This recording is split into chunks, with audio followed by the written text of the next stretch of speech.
कितना कहें कि परिपक्व मानते हैं आज भी सावरकर को लेकर कई सारी जो मिसअंडरस्टैंडिंग्स हैं वो फैलाई गई है। किसी को भारत में क्रांतिवीर सावरकर को लेके मिसअंडरस्टैंडिंग नहीं है।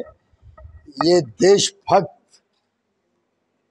वीर सावरकर ने जिस प्रकार से भारत का गौरव बढ़ाया, जो उन्होंने भारत के लिए अपना पूरा जीवन कुर्बान किया, हम सब उनके आदर्शों को, हम सब उनके त्याग तपस्या को आदर करते हैं।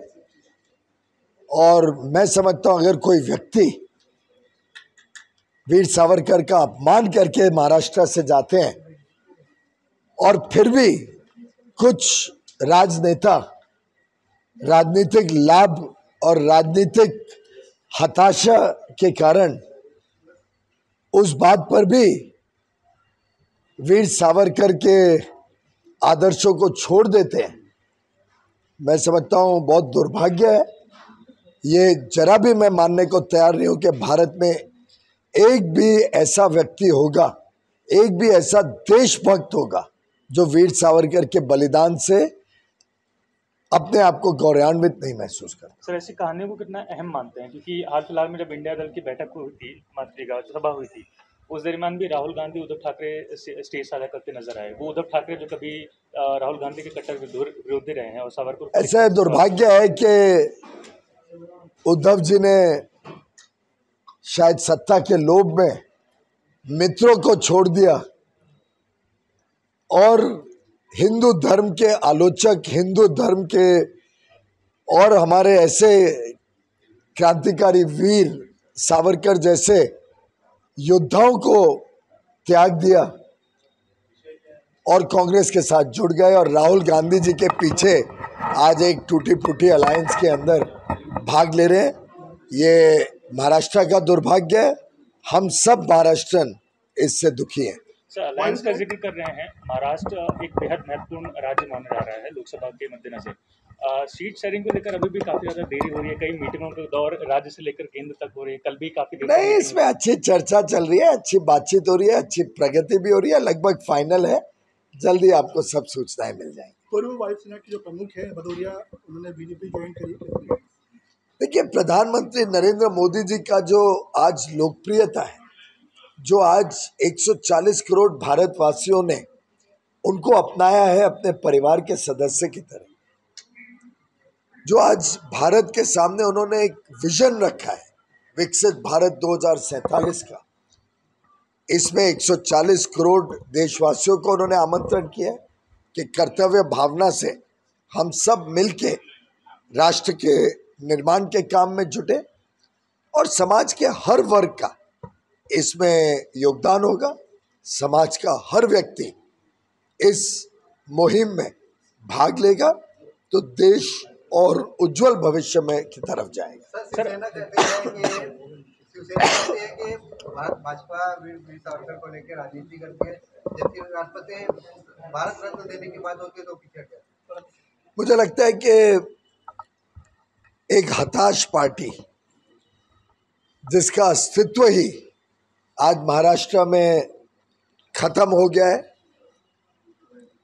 एक छोटी स्प्लिंटर ग्रुप के रूप में शिवसेना से हटकर रह गई है, ऐसी पार्टी के बयानों के ऊपर शायद मीडिया में तो चुटकुले और मीडिया में हेडलाइन बन सकती है, लेकिन लोगों के दिल में बहुत निराशा है कि उन्होंने शिवसेना का दामन छोड़ दिया।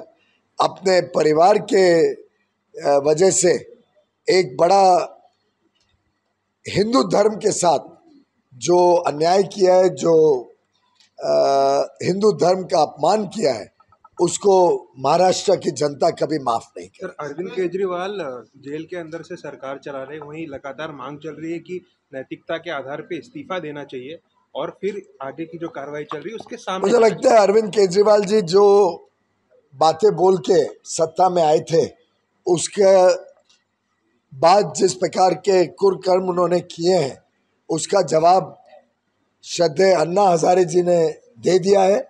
उसके बाद हमें और किसी को कुछ कहने की आवश्यकता नहीं है।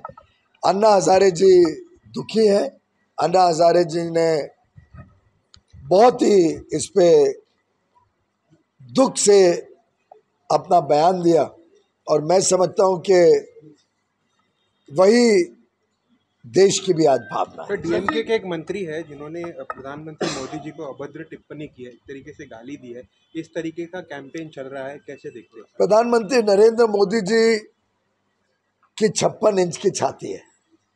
समय समय पे अलग अलग लोगों ने उनके ऊपर बहुत ही अभद्र, बहुत ही गलत तरीके के आरोप लगाए हैं, बयानबाजी की है, लेकिन प्रधानमंत्री नरेंद्र मोदी जी हर कसौटी पर, हर समस्या के सामने खरे उतरे हैं। उन्होंने और आगे ही जाने का काम किया है, देश को आगे बढ़ाने का काम किया है और ऐसे कितने भी उनके ऊपर अटैक हो, पर्सनल अटैक हो, प्रधानमंत्री नरेंद्र मोदी जी पर इससे नुकसान नहीं होगा। प्रधानमंत्री नरेंद्र मोदी जी इससे पीछे नहीं हटेंगे। देश सेवा और राष्ट्र धर्म उनकी प्राथमिकता है और वो इसी भावना के साथ देश की सेवा करने में जुटे हैं। हम सब उनके सिपाही हैं, हम सब मोदी जी का परिवार, उनके पीछे खड़ा है। जी, कल एक ठाकुर कॉलेज का वीडियो वायरल हो रहा है जिसमें ध्रुव गोयल भी मौजूद है। कुछ छात्र इसका विरोध कर रहा है कि जबरन उन्हें जो, मुझे लगता है आपने उसको पूरी तरीके से देखना चाहिए। उसके बाद आपको ध्यान में आएगा कि एक हताश पार्टी, निराश पार्टी, जिसके पास अब कुछ और बचा नहीं है, लोकप्रियता खत्म हो गई है, कोई उनको स्वीकार कर नहीं रहा है, उनको झूठे आरोप और डॉक्टर्ड वीडियोस के अलावा अब और कुछ दिख नहीं रहा है। अगर आप उसको पूरा परिप्रेक्ष्य में देखें तो ध्रुव तो एक वक्ता के नाते वहाँ पे बुलाया गया था, एक वक्ता के नाते वहाँ गया, उसने अपनी बातें रखी। शुरुआत में ही कहा मैं किसी एक पक्ष के लिए वोट मांगने नहीं आया हूँ। मैं सभी फर्स्ट टाइम वोटर्स को आह्वान करता हूँ कि अपनी अंतरात्मा को देख के आप वोट डालने ज़रूर जाइए, क्योंकि ये आपका अधिकार भी है, ये आपका कर्तव्य भी है। और पूरे उनके वक्तव्य के बाद क्वेश्चन आंसर सेशन हुआ, उसमें एक व्यक्ति ने कुछ टिप्पणी की जिसपे मुझे लगता है अगर आप वीडियो देखें, और शायद वीडियो अवेलेबल है, पर आप उस वीडियो को देख के अगर जनता को अवगत कराएं तो आपको ध्यान में आएगा कि तुरंत उन्होंने कहा कि मुझे इसकी पहले तो उस युवक को साधुवाद किया, उसको उसकी करेज के लिए उसको बधाई दी कि आपने साहस किया बोलने का, उसके लिए मैं तुम्हें बधाई देता हूँ। और मुझे इसकी कोई जानकारी नहीं है, मैं कॉलेज के प्रिंसिपल और एडमिनिस्ट्रेशन को कहूँगा कि इस पर छानबीन करें, और अगर ऐसा हुआ है तो ये निंदनीय है। और साथ में जबकि उनका कोई लेना देना नहीं था, उन्होंने तो किसको वहाँ पे बोला नहीं था लाने के लिए, नहीं लाने के लिए, तो उनको आमंत्रण आया, वो गए। फिर भी उस छोटे से बालक ने ये बड़प्पन दिखाया कि उन्होंने माफ़ी भी मांगी कि अगर किसी से गलत काम हुआ है तो उन्होंने माफ़ी मांगने तक का साहस दिखाया। और उसमें कोई उनको ट्यूटरिंग नहीं लगी, जैसे कि बड़े बड़े युवराज जो बार बार लॉन्च होकर रॉकेट फेल हो जाते हैं, या महाराष्ट्र के युवराज जो सिर्फ बातें करते हैं लेकिन काम कुछ करते नहीं हैं, ऐसे युवराजों के सामने इनको बिना ट्यूटरिंग, इनका दिल की भावना पवित्र थी, साफ थी, वो लोगों ने भी देखा। और मैं समझता हूँ एक सांसद ने जो डॉक्टर करके वीडियो दिखाने की कोशिश की, मतलब वीडियो को उल्टा पुल्टा किया, पहले प्रश्न दिखाया और उसके जवाब में ध्रुव का जो ओरिजिनल भाषण था, जवाब ध्रुव का नहीं दिखाया, जो भाषण उसके 1 घंटा पहले हो चुका था उसको दिखा के एक डॉक्टर करके गलतफहमी पैदा करने की कोशिश की। ये निंदनीय है, दुर्भाग्यपूर्ण है कि इस स्थिति में आ गई है वो पार्टी जो एक समय पे बाला साहब की विरासत लेना चाहती थी। मुझे तो लगता है आज बाला साहब ठाकरे कितने दुखी होंगे ये देख के कि उनकी पार्टी और उनके प्रतिनिधि इस हद तक आ गए कि उनके माननीय सांसद आज ठाकुर कॉलेज को ही धमकी और अलग अलग प्रकार के पत्र लिख रहे हैं। बहुत ही दुर्भाग्यपूर्ण है, मैं इसकी पूरी तरीके से निंदा करता हूँ। धन्यवाद।